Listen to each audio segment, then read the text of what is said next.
Welcome. Gio and I are here with Kurt Patrick, Senior Business Development Director at Essensys and General Badass, as Gio likes to call him. Kurt has been on the podcast one time before, but it was a duo interview with Faye. So we're enjoying our solo time with Kurt today. Kurt, thank you for making the time to join us. Thank you for having me, and thank you for joining this podcast. I believe you were out when I was with I Faye. It's a pleasure to totally, have you. True story. True story. yep, I totally did miss that one. Okay, Kurt, tell us about your background for those watching on YouTube. Sure. So, for those of you watching on YouTube, I started out in sales in a pretty unconventional way. It was by way of being a music major in college. I I love this story. I started out. I thought I was gonna be a rock star, right? So that was Didn't we all, plan Kurt? plan A.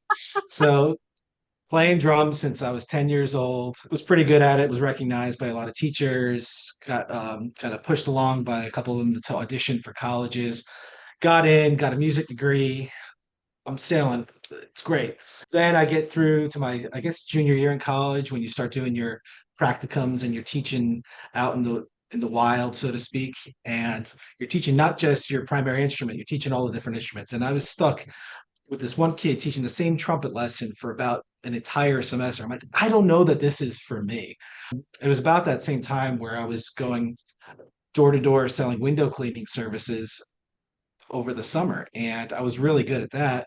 And at that same time, my college, William Patterson University, started out a sales program to elevate selling and really bring it up from the concept of a used car salesman to create a notion of a professional salesperson and what it would be like to if you had salespeople who were fully trained out of college going into your organization, how valuable would that be? That was the thesis of it, founded by Russ Berry, the creator of Trolls.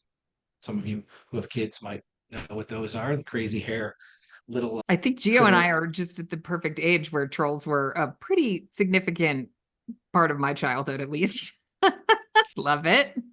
So yeah, Russ made a fortune and wanted to create a legacy, and NYU turned him down, and William Patterson said yes, I'll take it, and they took it and ran with it. And I interviewed to be in that program and did really well, so much so that I got tapped to be in the sales honors program, which is a program of only 5 students in the whole university that got into this sales honors program. And You are a it rock was star. I was still playing music at the time too, so I was kind of cool back then. And fortunately, I was cool enough to get the eye of one of my fellow classmates, a girl named Kelsey Johnson, who a few years later became Kelsey Patrick, and both And who's graduated. currently very pregnant.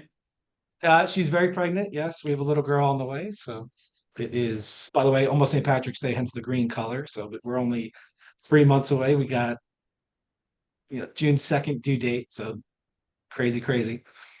But Kelsey and I both graduated, went to different sales organizations. I went to ADP, which was amazing. It was like a boot camp in sales, door to door selling. Really took the rough sketch that I was and helped fill it out. And then I took those skills onto Thomson Reuters to Essensys. And 7 years later, here I am. The story of Kurt. Okay, well, tell us about your what's going on with your music career these days.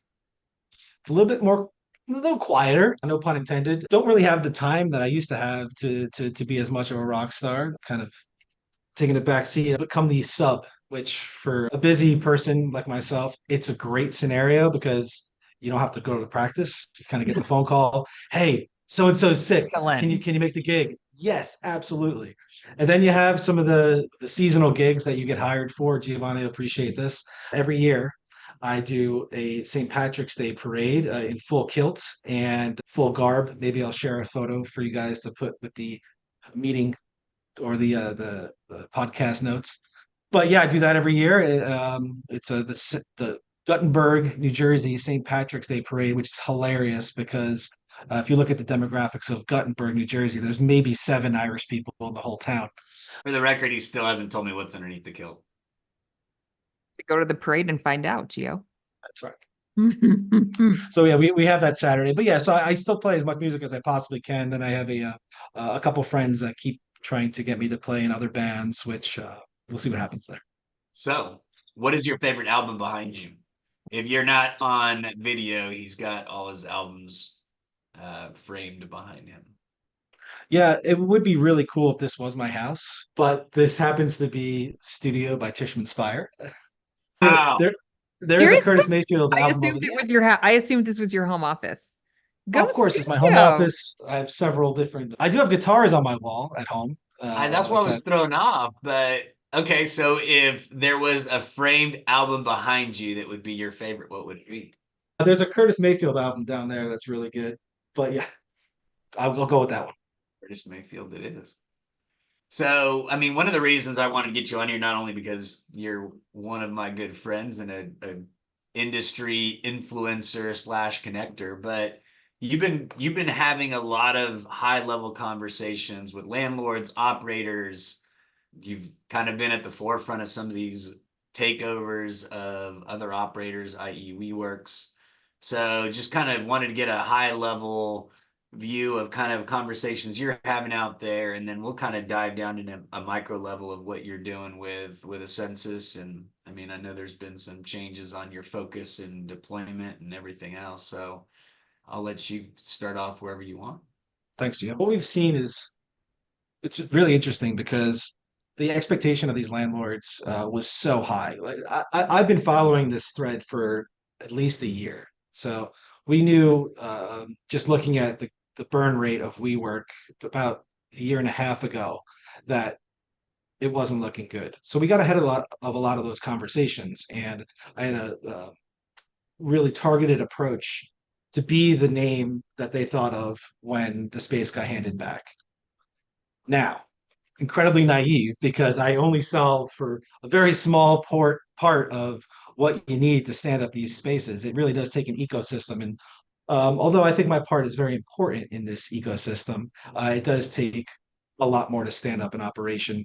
And staying in front of those landlords actually was critical to help guide some of those conversations to where they eventually landed with a lot of household names that we work with now. But it's been pretty interesting to see the entire we're not there yet, right? It's still happening and a lot of changes are still occurring, but it's been interesting to see on day one of the announcement of bankruptcy those conversations and how they've continued. And it's just been this long arduous process. It does kind of feel like well, it is, right? It's being dragged through the courts. It's a legal proceeding. It's not a business negotiation like we all think about on a normal basis. So for those of you that are intimately familiar with all of these proceedings, I mean, just stay strong because I'm seeing some really good fruits of our labor when it comes to these conversations. And it's only now, a year and a half later, starting for some of these opportunities. So it's a massive slog, and it is really interesting that there are a lot of consistent themes that occur when these spaces get given back. Every operator thinks, oh, they're going to leave all the furniture. Oh, they're going to leave all the tech. Oh, it's going to be super easy. We're just going to come in there, throw a couple people at it, no problem. I can tell you that that's not happened once. They may leave furniture. It's not the furniture you want, not the furniture you need. It's just either way too much of it that you have to get rid of and throw away, and it's kind of like not great quality, or they've just taken everything. I have a story of an operator where they took the floor. They just took the floors out. It was the floors were completely useless, and they just removed sections just to make it more difficult for another operator to come in. So it's the stories they range from weird to weirder in a lot of these situations. But in in any event, it's never been as easy as anyone thinks it is. But for those operators that have gotten some really good spaces, it's been worth the slog, and I think you can ask them about that. And Kurt, from your perspective, I mean, you're trying to solve for the like building connectivity. I mean, you're getting in front of the landlord saying like, look, this is a really critical part of the business. Like then, everything's going, whoever's leaving the space is going to shut it off. And then, you've nothing in the space. And also it's an opportunity for an asset owner to think about what access looks like for the entire building, right? I mean, that's part of Yeah, I mean, your job is really hard because you're like on this journey with them and you're waiting.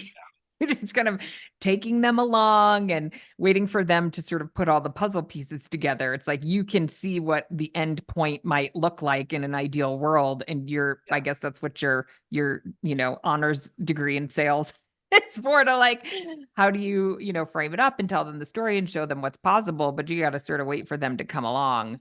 And not only are you waiting for them to come along, you're waiting for the market to support the kind of Yeah. financial investment that they would have to make to turn this space back into something that's usable, to create a product and a strategy for the rest of the building. Because ultimately, the spaces that are getting handed back can be massively accretive to the rest of the Right. asset. You can Right. use it in a lot of different ways. Yeah, People if they aren't take the contracting. ecosystem approach, and that's part of your solution, right, is helping them see what's possible and to enable that from an IT and connectivity perspective, but they have to kind of buy into that and then be able to access capital to do it.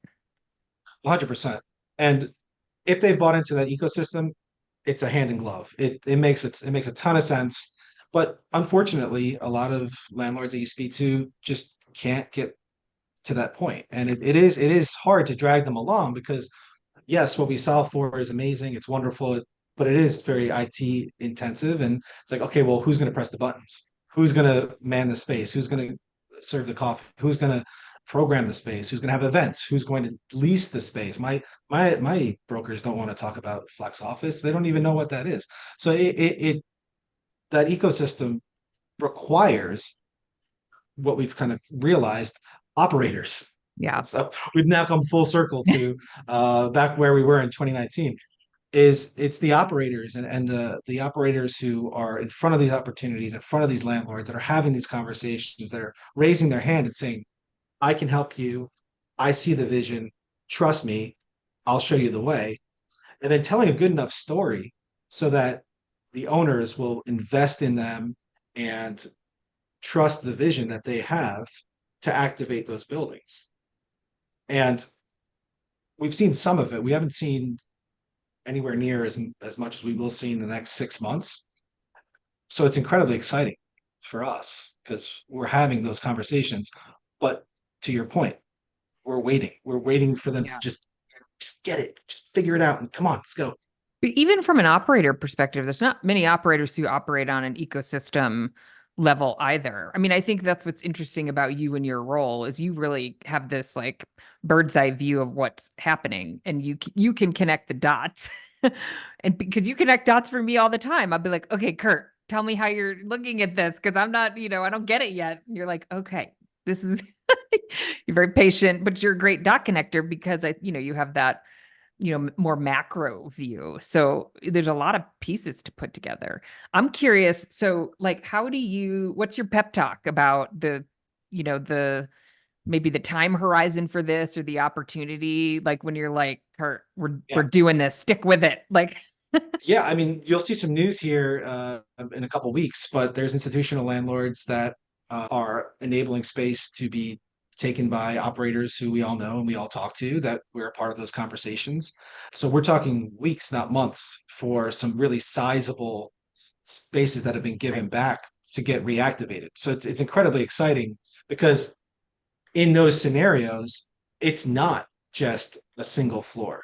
It's maybe a single floor of co-working, but it's being made visible to the entire building via different technologies, via tenant engagement apps that tie into Essensys, and via programming, via teams that are now having a more elevated conversation than what your traditional property management have. So going back to what to look forward to, there's gonna be a ton of press on this very soon. And I think the way that you tie it back to how do you get landlords and how do you get ownership on board and how do you try and tell that story is just go back to insights, go back to what your data points can prove out from what you're asking for money to do. So if you can actually show an ROI for any of the dollars that you're trying to spend based on either foot traffic, based on increased volume of leasing, increased people in the building. Let's just get people in the building.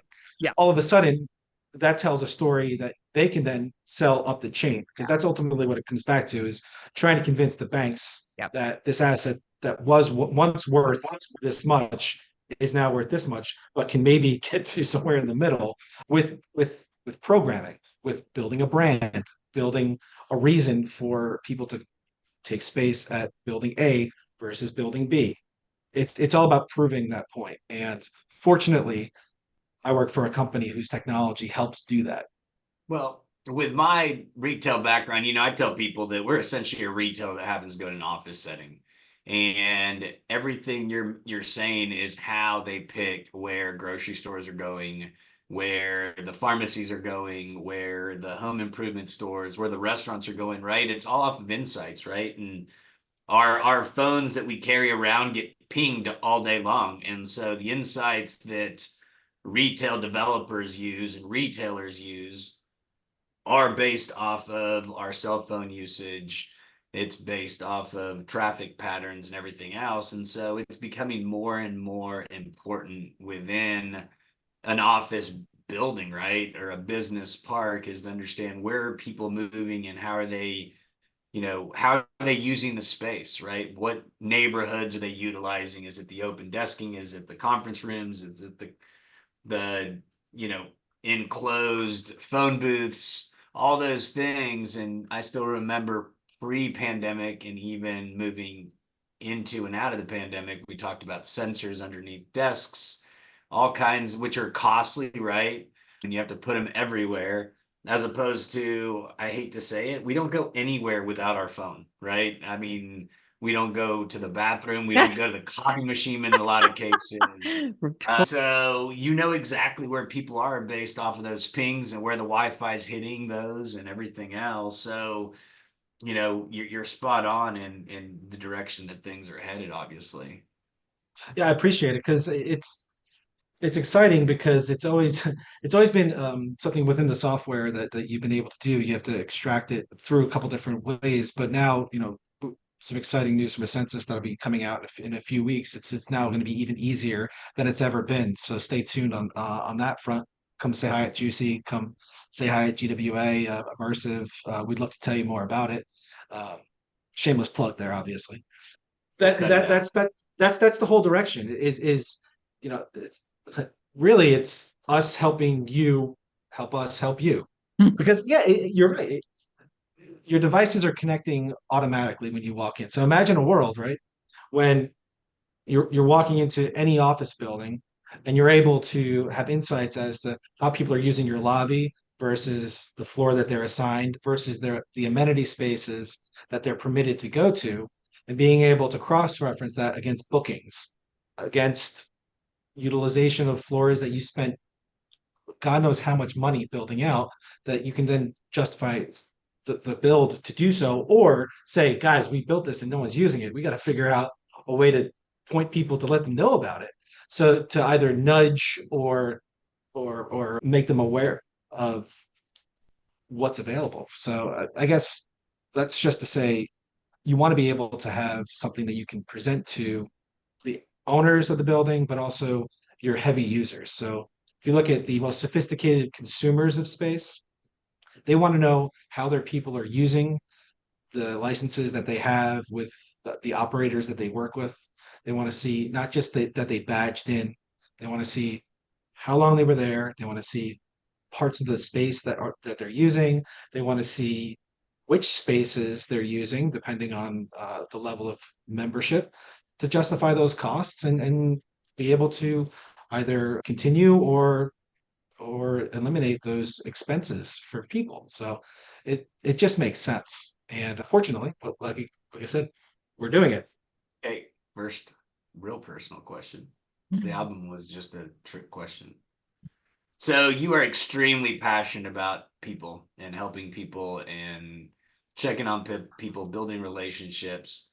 Where does that come from? I mean, is that something you grew up with? Is it something that you just kind of worked on? You know, I don't really think about it. I just do it. So I guess it's something that I've So I'm always asking you to done. think about it. Yeah. So I always enjoyed putting people together. Like I don't know. maybe in another life I was like a recruiter or like a matchmaker or something like that. Because I thought this came up in my head the other day. Like I connected my high school band director with a car stereo guy. He's like, man, my speakers in my car suck. And I'm like, I got a guy. Like, he's like, you're 17. How do you have a guy? But I did.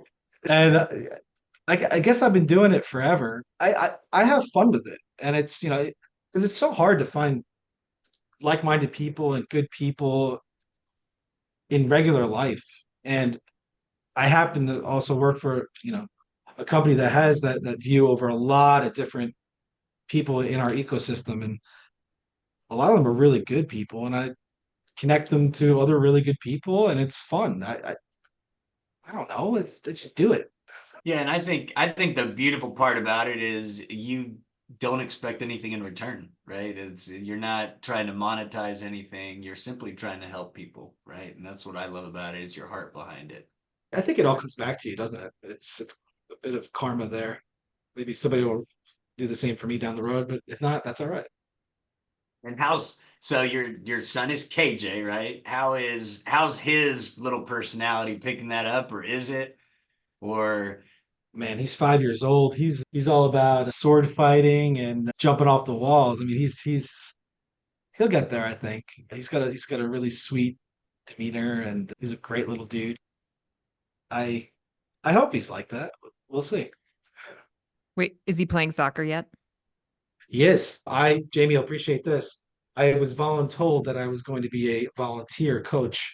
Having played exactly 0 years of soccer in my life, I was a bit nervous. And then I went to the first practice and I realized it was more just like herding cats, which I was more comfortable with than teaching someone to bend it like Beckham or something.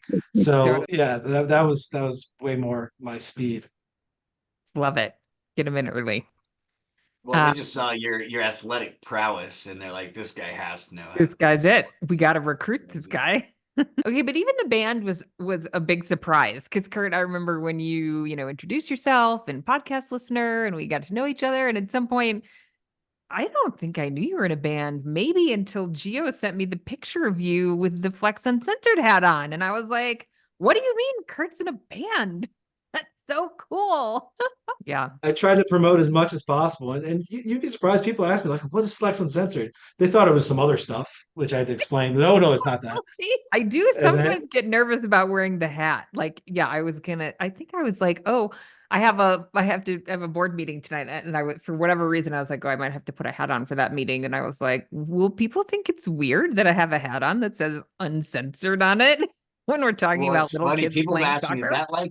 is that like a supplement company for like bodybuilding or something? I'm like, yes, because Ooh. I am the specimen. I'm Shlomo walking around, right? Slow-mo But could, yeah, that would be believable. I was loading into a gig, funny enough, and I was wearing the Flex Uncensored blade windbreaker that The Gio gave best. me. yeah. Yeah, Yeah, yeah, yeah. And I was like, oh, Mr. Flex Uncensored over here. I was like, you're the Yeah, best. Kurt actually got a jacket. There's two Flex Uncensored jackets. One's in my closet and the other one's in Kurt's. Kurt, you're in the club. avid listener. I just hope that I've done this podcast justice. I feel like I'm probably the bottom of the barrel of guests you've had, but severe imposter syndrome going on this side of the camera. We do have So some I'll really say go ahead. Kurt listens every Tuesday on the bus.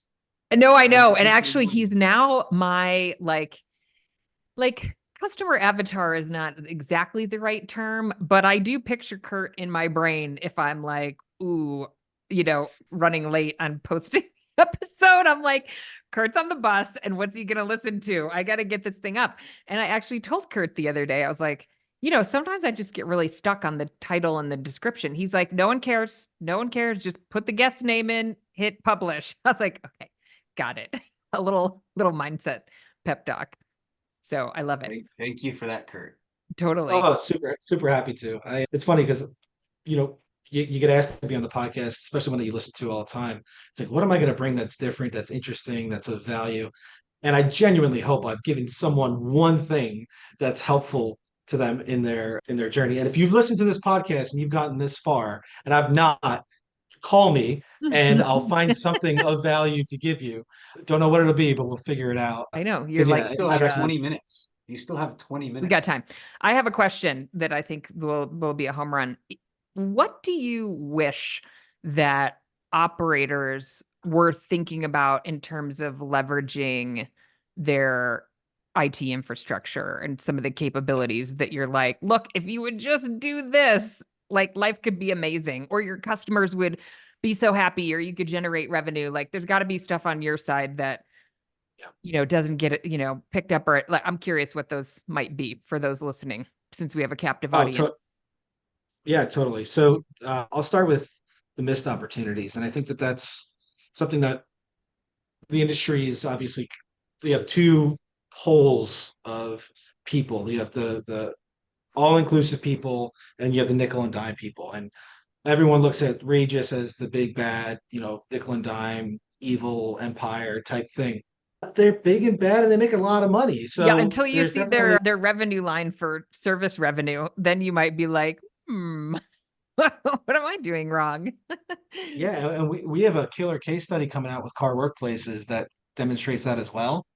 It's Ooh, incredibly meaningful what a sophisticated operator can generate in fees that they don't even realize. And the customer, on from an experience standpoint, they're happy to pay it because yeah. it is a better offering than what they can get on their own. It's more reliable. The customer experience is better because your community managers It's about the are the ones framing. And that, I think people aren't right. They aren't equipped to sell those services.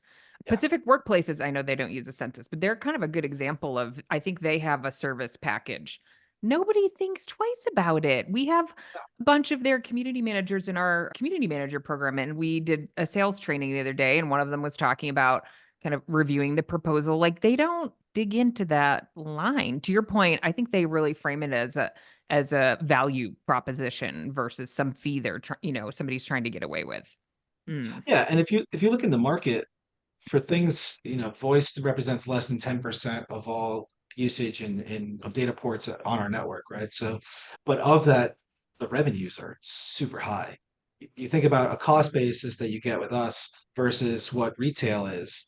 And even if you are slightly above what you'd pay with like a Vonage, Ring Central, 8x8, any of these traditional VoIP providers, you're still making great margin, great money that can be used to offset your carrying costs. And it's money that these tenants would gladly give Right. you if they Because didn't they have to want the deal with service. Vonage. I Yep. mean, do yourself a favor and Google Vonage class action lawsuit. It's $100 million judgment that went against them because they weren't letting people leave. They set up a phone number that just went back to itself if you wanted to cancel. It's amazing. So if you're an operator and you're not asking the question around voice and you have the capability to stand it up like you're an Essensys customer, you're doing yourself a disservice. And just to get the most out of the space that it's costing you a lot of money to run, that would be a good starting point. Another thing is bandwidth, being able to create packages of bandwidth. I get it. You want to seem like it's just one agreement, everything's in there.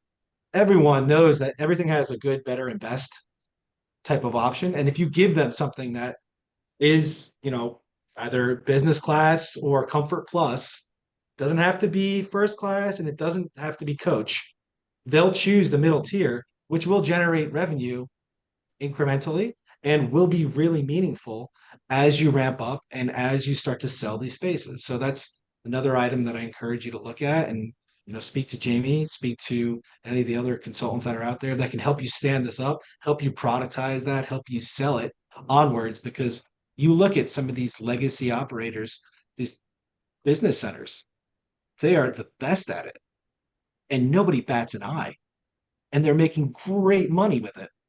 So it's those little things that I wish that people just took advantage of because if you just put it into every conversation, you don't ask, you don't get.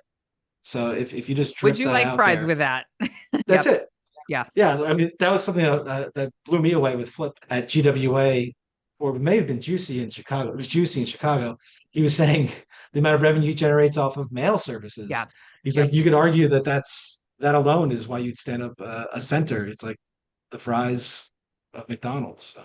I don't sell mail services, but you can speak to Anytime Mailbox or any of those great people to do so.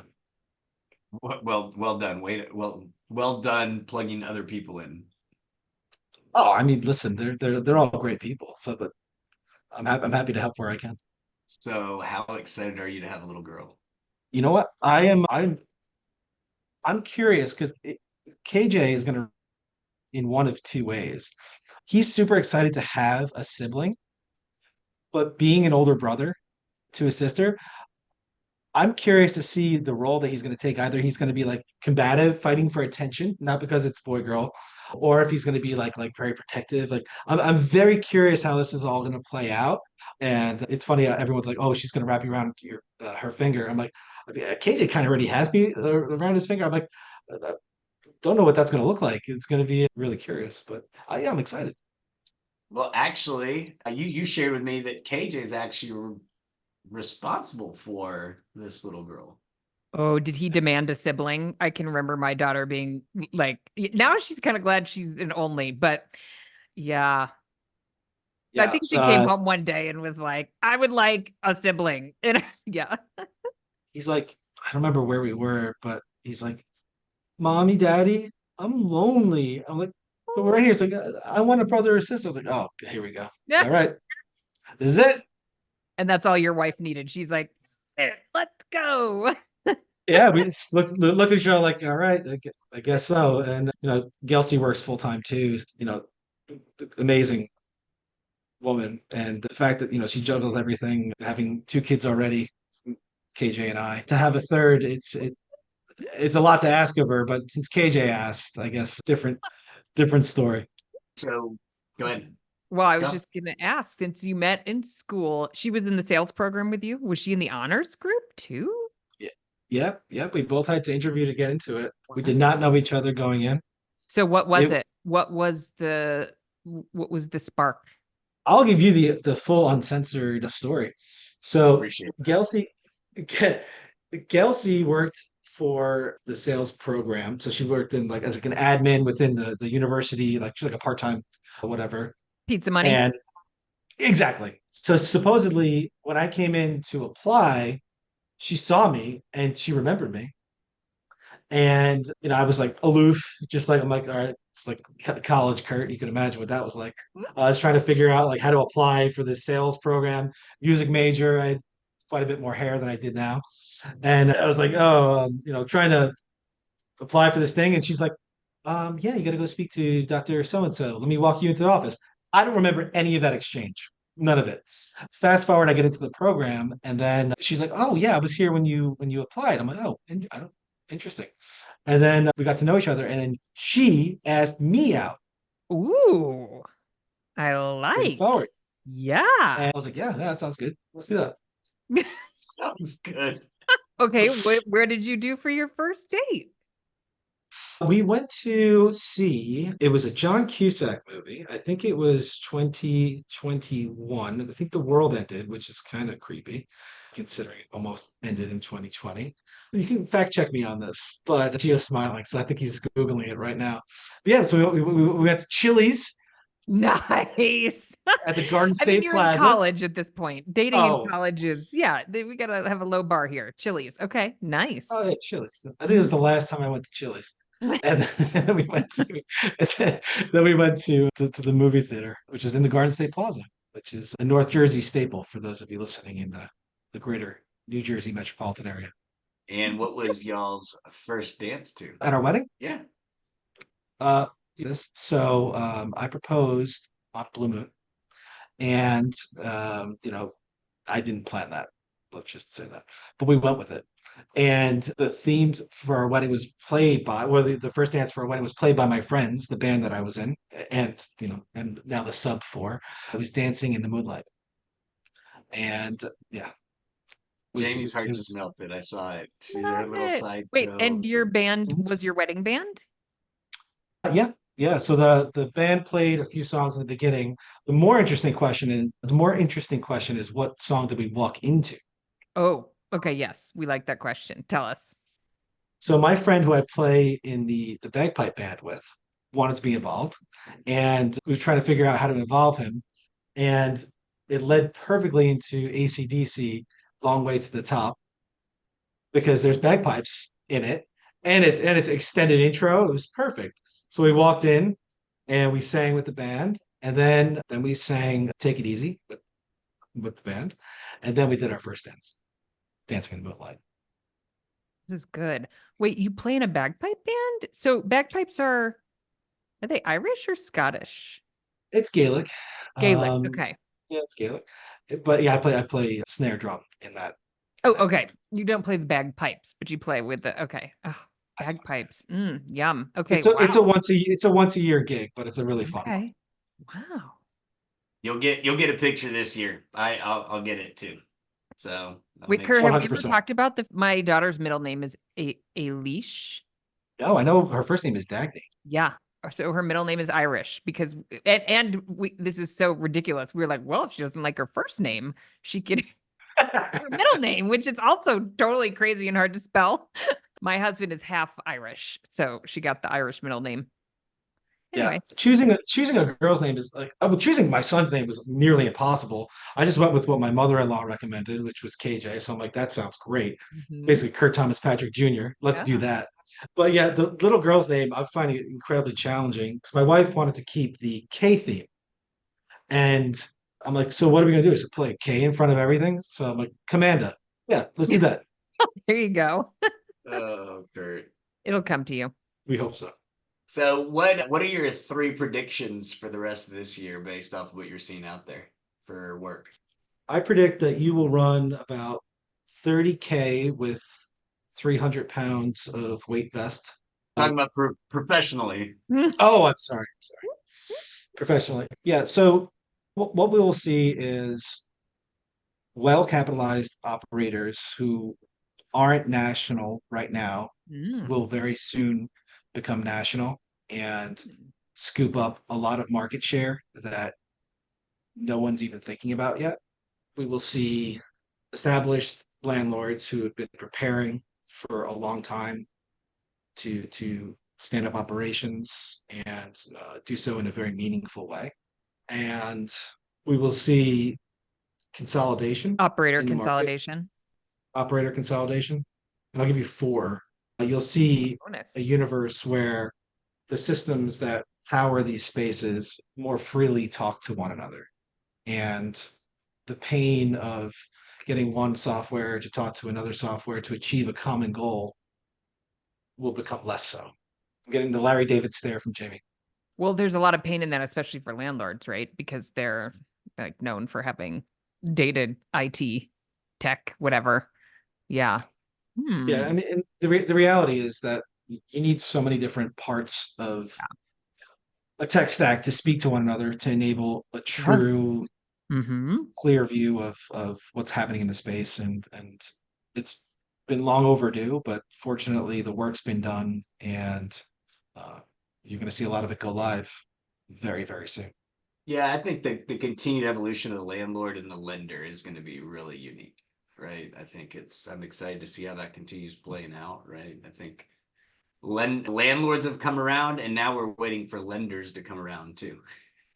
And so, I think the further this WeWork thing plays out and kind of softens into the backdrop, if you will, hopefully, I think it'll make these conversations a little bit easier with landlords and lenders, whether at all kinds, because it's traditional deals and non-traditional deals that there's a struggle on. Yeah, something I'd like to see. I don't know if it's going to happen in the next 6 to 12 months, but it would be a change in the way that these spaces are valued. So a big mission that we have, also a member of the ULI Flex Product That's Council. right. Yes. We have a big meeting first week in April, actually second week in April, same time as Juicy, but if you can do both like I am, please do it. Let me know. I'm happy to sponsor you. Interesting what's going on there is a big initiative to try and get these lenders to recognize the flex office industry as what it really is versus just a zero rating in a building stack. Because ultimately, even if it gets to the point of a hotel evaluation, the industry for as a whole will be in a much better place than where it's been historically, so that a lot of these deals can get done. And that is the big hurdle is how these spaces are getting valued to get anything approved. So I hope that gets solved for really quick. But like I said, very small part of this continuum, but trying to just get the right people in the room and the right conversations had so that really the whole industry benefits from a higher tide. GWA should be working on that too. Just saying. That's the bottleneck, right? Yeah, I think so. Yeah. If only we can get the year of a president or something like that. Something. Okay, so 2 more questions. One is, you're gonna be at Juicy. Are you gonna be late to Juicy? Yeah, it's a bummer, but I will be there. So ULI Flex Office Product Council is on the April 9th and will take us through midday. I then depart for the airport, get on a plane, fly over there. I think my flight's at 7. I get there at like 11 o'clock. So if you're at UC at 11 o'clock, Salt Lake City time, I will walk into the happy hour, guns blazing, and then wake Wait, up early. 11 And I p.m. think that's no longer a happy hour. It's Jamie's after. already Jamie's already asleep. She's like You're, on her you're third pointing drink at by me? then. Where's Gio at 11? Not at the party. oh no, You're right. You're right. Gio's in the weight room getting a call from me saying, "We're all at Yes. the bar. Where are Right. you?" Oh, Totally. guilty. Okay. Guilty. But yeah, so then yeah. I'll be there. I'll be there all day Wednesday, and I'm gonna be doing the tours in the morning on Thursday. Really looking forward to it. It looks like it's gonna be an amazing event. But I will miss your session, and by the sound of Gio's travel, he might miss your session too. He's on the list for this. Okay, so who's the Kurt substitute? If people listening are like, yeah, I totally want to talk to, I want to get the insights that Kurt shared. Who should they find at your booth? Yeah, so Bradley Bourne will be there on the first day. Okay. And then, like I said, if you really want to get the current insights, 11 o'clock, hotel Okay, lobby on the bar. 9th. Okay. Maybe I'll But yeah, we sleep have in a whole that team. day. So it'll be Bradley Bourne, a new member of our team. Okay. Chief Revenue Officer Daniel Brown will also be there on Tuesday midday. And then Ian and I fly in, Ian Millen and I fly in that Ooh, night. okay. Ian's gonna be late too. All right, good to know. Good to know. Okay. And then are we ready for the last question? Gio? No, I've got a We different got more. last question. Okay. Oh, okay. Go So for it. you've been listening to this podcast intently. What are the favorite 3 things about Jamie that you've experienced on the podcast? Oh, I love her patience with you. I love her ability to keep this thing going because I know for a fact it wouldn't be where it is today, and I would have nothing to listen to on Tuesday mornings without her. And Jamie, I've said this to you in the past. You are the most polished, amazing presenter that this podcast could have asked for. So I get insight from just the way that you present, the way that you elevate the conversation, and I'm a 3, Kurt. everything. You know how that is. Yeah. I mean, I think you're more of a 3 than me. I think you're like, I might be 3 to in excess. Gio could yeah. probably attest to that. Gio is responsible for the guest recruitment though. And I mean, honestly, that's like the big part of the podcast. Gio, we don't give you enough props for that. I'm always like, Well, Gio, we need more guests. And he's on it. And he goes out and gets the big guns. So well, to be fair, Gio, if Jamie was reciprocal in this questioning, what would be my 3 favorite things about you? mm, I would say the levity, but also the way that you're able to extract the personalities out of the people that you have on the podcast. So I forgot that I'm on a podcast right now because you got me answering all these ridiculous questions that are amazing, and it gets to the core of who the person is, and you do that with everyone, which is wonderful. And it always comes from a really good place. And I know that you love everyone that's on these podcasts, so it's something that I really appreciate. And I think the 2 of you, it's a great pairing because the it's yin and the whatever yang whatever the Enneagram interplay. interplay is just working. So thank you, Joe. Yeah, no, it did. It has been an awesome. I can't believe that we're almost on episode 100. It's No absolutely pressure. I was incredible. going to Time has text you. flown by. Yeah, you're on Kurt, I point don't know, maybe for the guest for the 100th episode, Gio. We got to strategize about that. Maybe knock on Mr. Mark Dixon's door and see if he's still interested in we speaking. got this. We'll make it happen. Okay. Kurt, it has been lovely to spend a little time with you, and thank you for sharing your insights. And Gio will say this too. Thank you for everything you do for the industry. Gio, I actually called Kurt one day. I was like, Kurt, can we talk about sales? Tell me everything you know about sales. And more importantly, I don't know if I should say this on the podcast. You know, having a Stanley in middle school is everything. It's a thing. So these Stanley like tumbler. So Essensys decides this is the Christmas, like the holiday gift. So Kurt doesn't even know. He sends me one. And I was like, oh my God. I hide it first. Like I can't use it because she's gonna steal it. And I send Kurt like the article about this Stanley explosion. He was like, well, of course the guy's from New Jersey and yeah, all the things. But he didn't even know I was like, Kurt, if you have more, you should sell them on eBay. And so then Kurt sent me another one for my middle schooler. She uses it every day. There's gonna be some ROI on that, Kurt. Takes it to middle school every day. Listen, hopefully the other students get inspired. They stand up co-working operations all over the world, and they remember a census from that Stanley mug. And So it I all started believe here. in the long game, Jamie. Totally. I love it. Okay. Well, thank you for all that you do, Kurt. We can't wait to see you in Salt Lake City. Likewise, thanks, guys. Thank you.